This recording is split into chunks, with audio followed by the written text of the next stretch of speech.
It is that time for Mr. Tat, and that is my response to a tweet.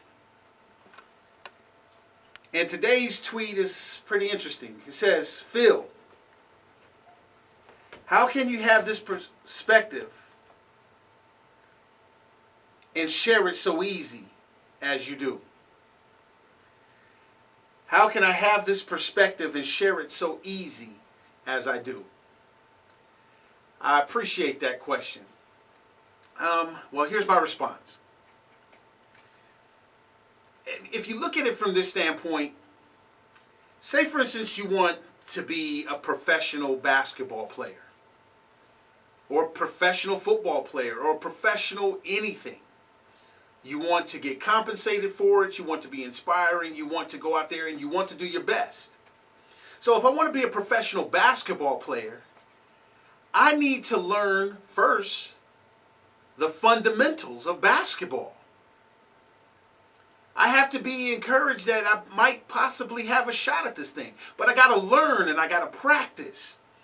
Not only do I got to learn the fundamentals of dribbling and passing and shooting and defending and all those kind of things, I have to practice.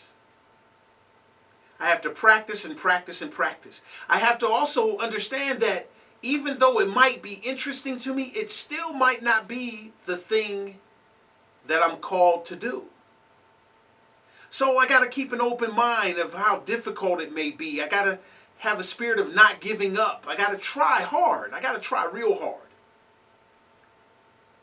And so not only do I have to know the fundamentals of basketball and practice and practice and practice so that I might even be good, I have to find out what it is that I do best at basketball. I might be the best defender. Might not be a good shooter, but I'll be a great defender.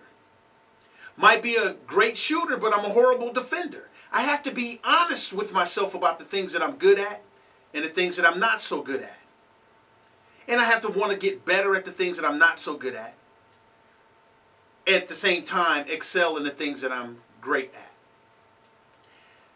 Another aspect of being a great basketball player is understanding basketball from the coaching perspective. Because I have to communicate with my coach. So the more I know about what the coach does and how he looks at the X's and O's and how he looks at the instructions that he gives, the better professional I'm going to be also. Because not only am I going to be able to communicate with my coach, I'm going to be able to understand why he's communicating it the way that he does. And that understanding is going to help me when I make mistakes. So having the mind of a coach and the understanding of a coach is not a bad thing. And so the reason why I could do this so easily is because I decided a long time ago I was going to be a professional at motivating people, of breaking things down.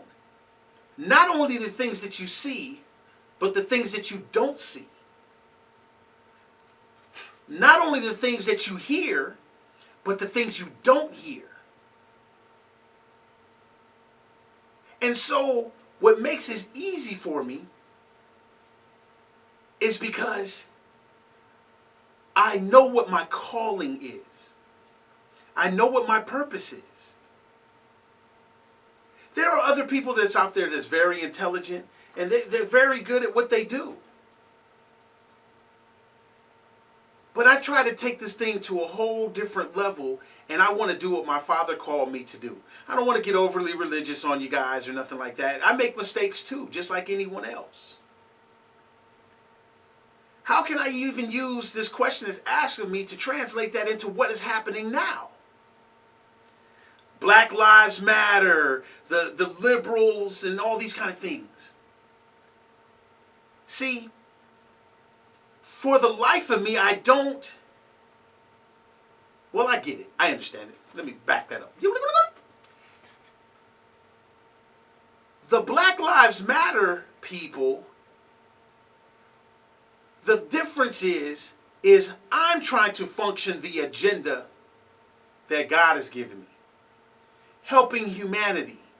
Being a good person of character, like I've learned from Dr. Martin Luther King, and how it's being reinforced by Grandma Alveda King and, Dr. Alveda King, and the people that I know and the people I meet, my producer, McKinley Price, and just a lot of people. Start naming names and then you forget somebody and people feel left out. But there's a lot of things that influence me. But the thing is this, the Black Lives Matter people, they're functioning the agenda of a man,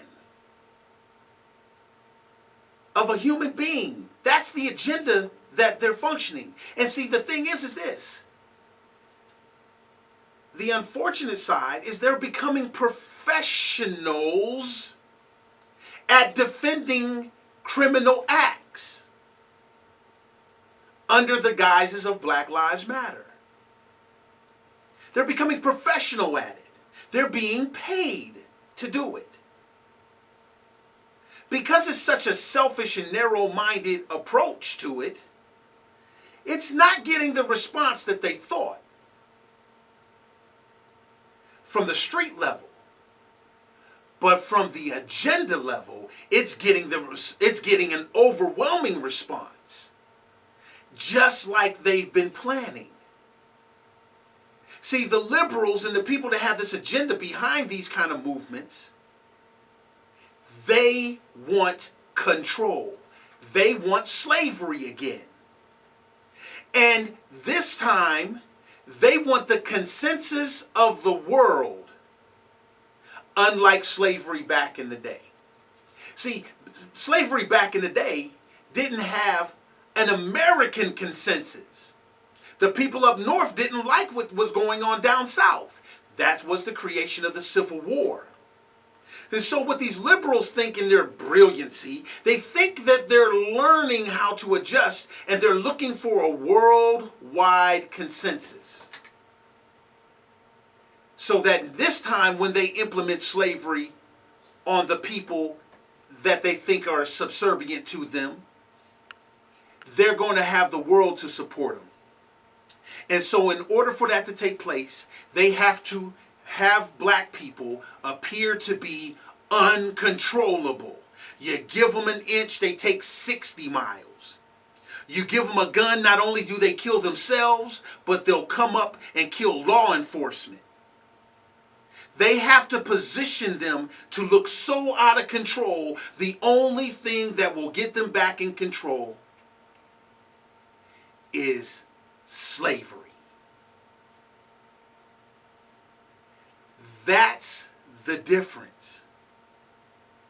I'm learning to be a professional so that I can articulate what I just did, so that not only will the minority community see how they're being used, but I'll hopefully inspire you to show how we can counteract and inspire people to wake up, take conservative values, understand what God has created them to do, understand their promise, understand the progress that you have made as a people, and how there is a group of people that will not allow you to know that progress, because it doesn't fit in their narrative and it does not reach their slave master utopia with the world backing them up.